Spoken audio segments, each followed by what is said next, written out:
Hi செல்லம் வணக்கம். This is மகா எக்ஸசைஸ் 2.3லம்மா முதல் கணக்கில் ரெண்டாவது கணக்கு. ஸ்கொயர் ரூட் ஆஃப் 4.7 எண் கோட்டில் குறிக்க போகிறோம். அதுக்கு என்ன பண்ணோம், ஒரு கோடு வரையணும்.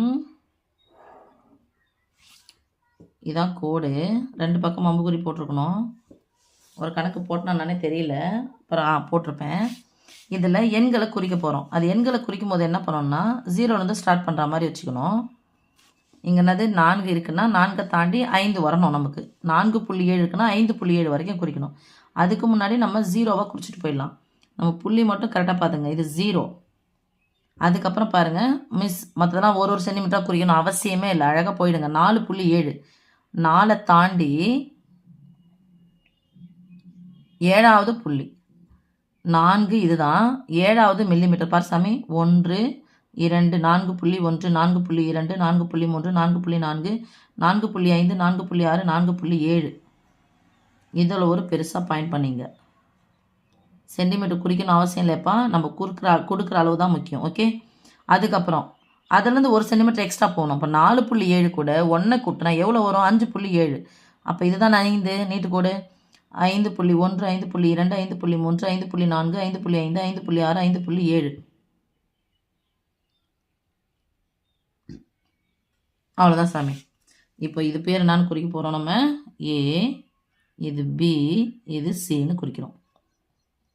இடையில மகா எண் கோடு தான் மகா வரைன்னு சொன்னேன். ஆமாம், போட்டுக்கோங்க, வேணும்னா போட்டுக்கோங்க. நம்பரை குறிக்கிறதா குறிச்சிக்கோங்க.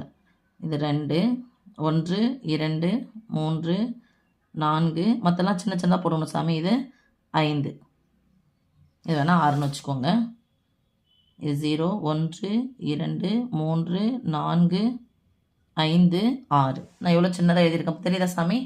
இப்போது கவராயத்தை எடுத்துக்கணும். ஏசிக்கு மைய குத்துக்கோடு வரைய போகிறோம். இதுதான் ஏசி. அப்போ 4 புள்ளி, இங்கே 5.7 இருக்குதுன்னா 5ல் பாதி எல்லாம் 2.5. அப்போ என்ன எடுக்கலாம், 3க்கு மேலே நம்ம எடுக்கணும். 2.5க்கு மேலே வந்து அளவு எடுக்கணும். ஓகே சாமி? இப்போது 3க்கு மேலே நான் அளவு எடுத்துட்டேன். சும்மா பாதிக்கு மேலே அளவு எடுக்கணுன்றதுக்காக.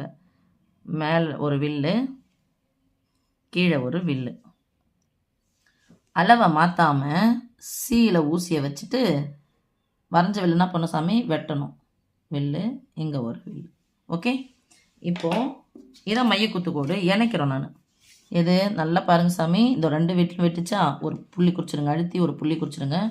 நான் வந்து உங்களுக்கு நல்லா தெரியுன்றதுக்காக பேனாவில் போடுறேன், நீங்கள் பென்சிலே போடுங்கப்பா. இணைச்சாச்சு. இந்த புள்ளிக்கு பேர் என்ன சாமி, ஓ. 3க்கு முன்னாடியே இருக்குது சாமி, இதான் ஓ. இதான் மையப்புள்ளி. இந்த மையப்புள்ளியை வச்சு மையமாக வச்சு ஏசிக்கு ஒரு அரை வட்டம் வரையணும். பென்சில் ஏவில் இருக்கணும். இந்த பக்கம் பார்த்தீங்கன்னா சியில் இருக்கணும். வழுக்குது, நானா பண்ணுறது.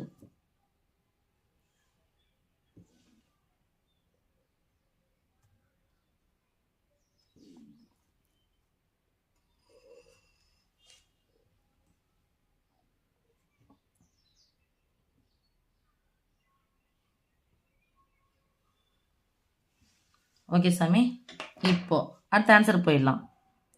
எங்கே குறித்தோம் இப்போது, இந்த பி தானே. இந்த பியிலேருந்து என்ன பண்ணணும், இந்த அரை வட்டத்துக்கு ஒரு நேர்கோடு வரையணும், ஒரு செங்குத்து கோடு வரையணும். நேராக இருக்கணும், நல்லா பார்த்துங்கப்பா. ஒரு கேப் பண்ணும்போது இந்த கண்ணாடியில் உங்களுக்கு அந்த அளவு தெரியும் பாருங்கள், இந்த ஸ்கேல் இதுவில் நேராக இருக்கணும். கோணையை வச்சுக்காதீங்க, கோணையை வச்சிங்கன்னா தப்பாக போயிடும். இந்த புள்ளிக்கு பேர், இந்த அரை வட்டத்தை வெட்டின புள்ளிக்கு பேர் டின்னு குறிச்சிக்குவாங்க. இப்போ ஓடியை லைட்டாக இணைச்சி காமிச்சிடுங்க.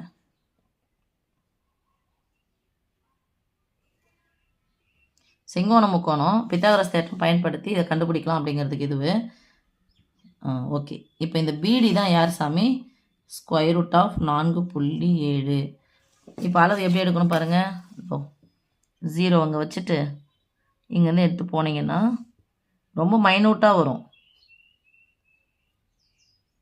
2.2 தாண்டி வந்திருக்கு.